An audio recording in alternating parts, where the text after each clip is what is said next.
கல்யாணம் ஆகலைன்னா ஏன் இன்னும் கல்யாணம் ஆகலைன்னு கேட்க வேண்டியது. காலகாலத்தில் கல்யாணம் பண்ணிக்குவாங்க, அப்போ தான் நல்லதுன்னு சொல்ல வேண்டியது.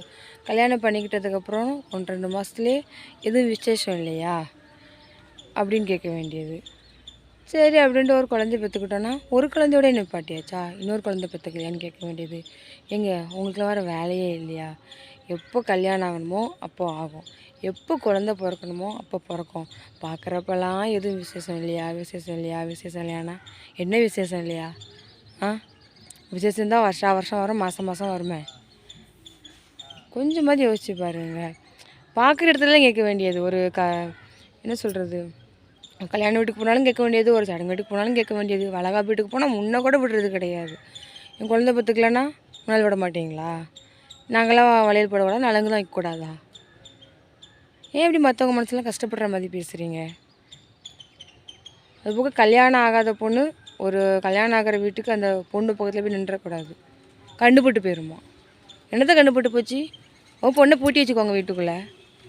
ஏன் கல்யாணம் சொல்லி எல்லோரும் கூப்பிடுறீங்க? பத்திரிக்கை வைக்கும் போதே நீ எல்லாம் வராதம்மா, உனக்குன்னு கல்யாணம் ஆகலைன்னு சொல்லணும்.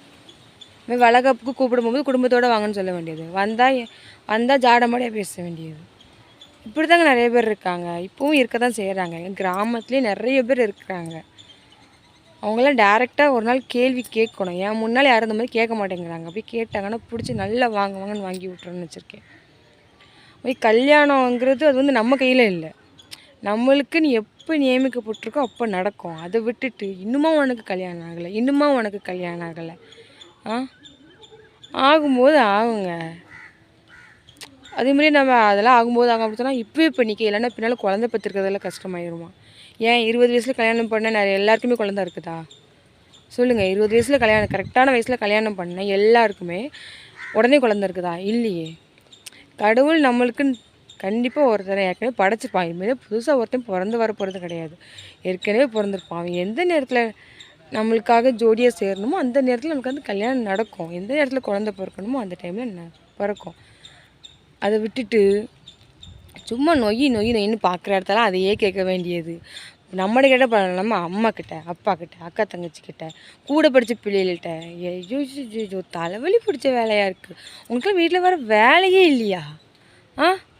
உங்களுக்கு கல்யாணம் ஆயிடுச்சா, பிள்ளை இருக்குதா, போதும் நிப்பாட்டிக்கோங்க. அடுத்தவங்ககிட்ட போய் உனக்கு ஏன் என்ன கல்யாணம் ஆகலை, நீ ஏன் இன்னும் பிள்ளை பெற்றுக்கல, ஏன் ஒரு பிள்ளையோட இருக்கிற, கூட ஒன்று பெற்றுக்க வேண்டியதானே? அவங்க பிள்ளை அவங்க பெற்றுக்கிறாங்க, அவங்க வளர்த்துக்க போகிறாங்க. உங்களுக்கு என்னங்க பிரச்சனை?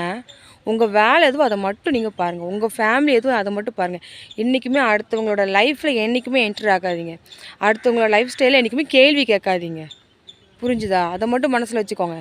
4 பொண்ணு அவங்களுக்கு வந்து நிலம 4 பொண்ணு உங்களுக்கும் உங்கள் பிள்ளைங்களுக்கு கூட வரலாம். அப்போ யாராவது கேள்வி கேட்கும்போது தான் உங்களுக்கு வலிக்கும். தயவு செஞ்சு மற்றவங்கக்கிட்ட இந்த மாதிரி கொஸ்டின்ஸ்லாம் கேட்காதீங்க. குழந்தையிலன்னு குத்தி காமிக்காதீங்க, கல்யாணம் ஆகலைன்னு குத்தி காமிக்காதீங்க. அதெல்லாம் உங்களுக்கு தேவையில்லாத வேலை.